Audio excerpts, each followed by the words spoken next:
Hey guys, Lord Naren White here, the Holy Ghost, the one true God. Back with you with the next video in my series reading Oliver Twist by Charles Dickens. Without further ado, returning to Oliver Twist as read by Lord Naren White. "Put out, ma'am!" exclaimed Mr. Bumble. "Who has dared to?" "I know," said Mr. Bumble, checking himself with native majesty. "This is them vicious paupers." "It's dreadful to think of," said the lady, shuddering. "Then don't think of it, ma'am," rejoined Mr. Bumble. "I can't help it," whimpered the lady. "Then take something, ma'am," said Mr. Bumble, soothingly. "A little of the wine." "Not for the world," replied Mrs. Corney. "I couldn't, oh. The top shelf in the right-hand corner, oh." Uttering these words, the good lady pointed distractedly to the cupboard, and underwent a convulsion from internal spasms. Mr. Bumble rushed to the closet, and snatching a pint-green glass bottle from the shelf, thus incoherently indicated, filled a teacup with its contents, and held it to the lady's lips. The dove then turned up his coat collar, and put on his cocked hat, and having exchanged a long and affectionate embrace for his future partner, once again braved the cold wind of the night, merely pausing a few minutes in the male pauper's ward to abuse them a little, with the view of satisfying himself that he could fill the office of the workhouse master with needful acerbity. Assured of his qualifications, Mr. Bumble left the building with a light heart and bright visions of his future promotion, which served to occupy his mind until he reached the shop of the undertaker.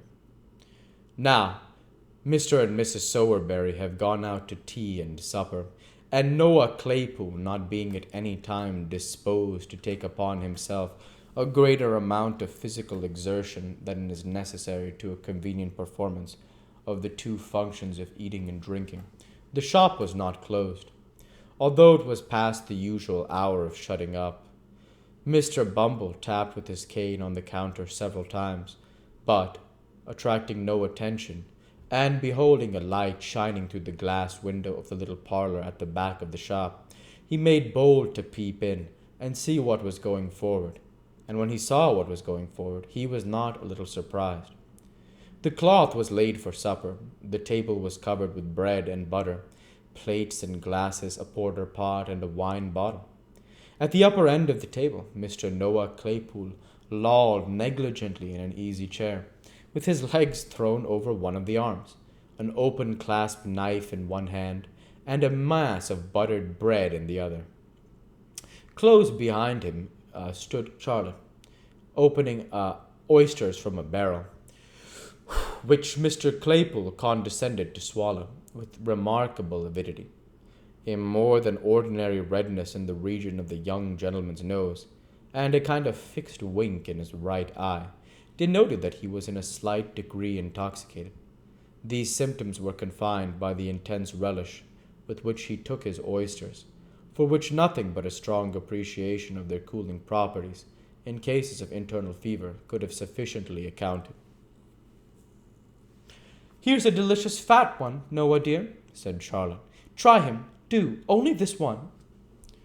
"What a delicious thing is an oyster," remarked Mr. Claypool, after he had swallowed it. "What a pity it is a number of 'em should ever make you feel uncomfortable, isn't it, Charlotte?" "It's quite a cruelty," said Charlotte. "So it is," acquiesced Mr. Claypool. "Ain't you fond of oysters?" "Not over much," replied Charlotte. "I like to see you eat 'em, Noah dear, better than eating them myself." "Lor," said Noah reflectively. "How queer!" "Have another," said Charlotte. "Here's one with such a beautiful, delicate beard." "I can't manage any more," said Noah. "I'm very sorry. Come here, Charlotte, and I'll kiss you." "What?" said Mr. Bumble, bursting into the room. "Say that again, sir." Charlotte uttered a scream, and hid her face in her apron. Mr. Claypool, without making any further change in his position than suffering his legs to reach the ground, gazed at the beetle in drunken terror, "Say it again, you vile, audacious fellow," said Mr. Bumble. "How dare you mention such a thing, sir? And how dare you encourage him, you insolent minx?" "Kiss her!" exclaimed Mr. Bumble in strong indignation. "Faugh! I didn't mean to do it," said Noah, blubbering. "She's always a kissing of me, whether I like it or not." "Oh, Charlotte," cried, "Oh, Noah, oh, Noah," cried Charlotte reproachfully. You know you are," retorted Noah. "She's always a-doing of it, Mr. Bumble, sir. She chucks me under the chin, please, sir, and makes all manner of love."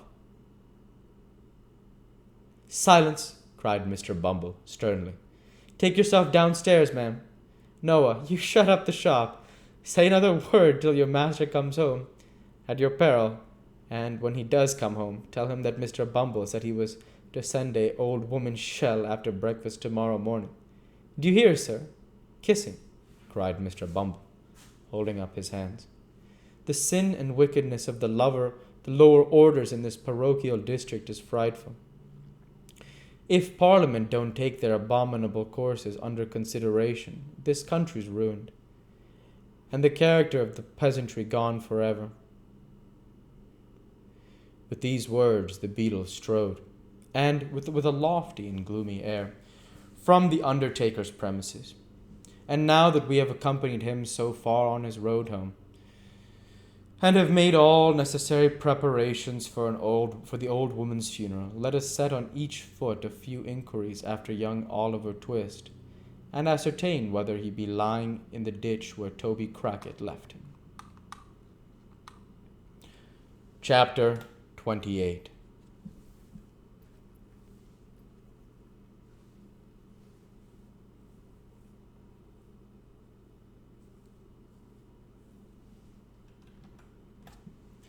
Looks after Oliver and proceeds with his adventures. "Wolves tear your throats," muttered Sikes, grinding his teeth. "I wish I was among some of you. You'd howl the hoarser for it." As Sikes growled forth this imprecation, with the most desperate ferocity that his desperate nature was capable of, he rested the body of the wounded boy across his bended knee and turned his head for an instant to look back at his pursuers. There was little to be made out in the mist and darkness, but the loud shouting of men vibrated through the air, and the barking of the neighboring dogs, roused by the sound of the alarm bell, resounded in every direction. "Stop, you white-livered hound!" cried the robber, shouting after Toby Crackit, who, making the best use of his long legs, was already ahead. "Stop!" The receipt of the word brought Toby to a dead standstill, for he was not quite satisfied that he was beyond the range of pistol shot, and Sikes was in no mood to be played with. "Bear a hand with the boy!" cried Sikes, beckoning furiously to his confederate. "Come back!" Toby made a show of returning, but ventured in a low voice, broken for want of breath, to intimate considerable reluctance as he came slowly along. "Quicker!" cried Sikes, laying the boy in a dry ditch at his feet, drawing a pistol from his pocket. "Don't play booty with me!" At this moment the noise grew louder. Sikes, again looking round, could discern that the men who had given chase were already climbing the gate on the field in which he stood, and that a couple of dogs were some paces in advance of them. "It's all up, Bill," cried Toby. "Drop the kid and show him your heels." With this parting advice, Mr. Crackit, preferring the chance of being shot by his friend to the certainty of being taken by his enemies, fairly turned tail and darted off at full speed. Sikes clenched his teeth, took one look around, threw over the prostrate form of Oliver the cape in which he had been hurriedly muffled, ran along the front of the hedge, as if to distract the attention of those behind, from the spot where the boy lay, paused for a second, before another hedge, which met it at right angles, whirling his pistol high into the air, cleared it at a bound, and was gone. And we'll go ahead and stop there for this week. As usual, I want to say thank you for watching and I hope you enjoyed.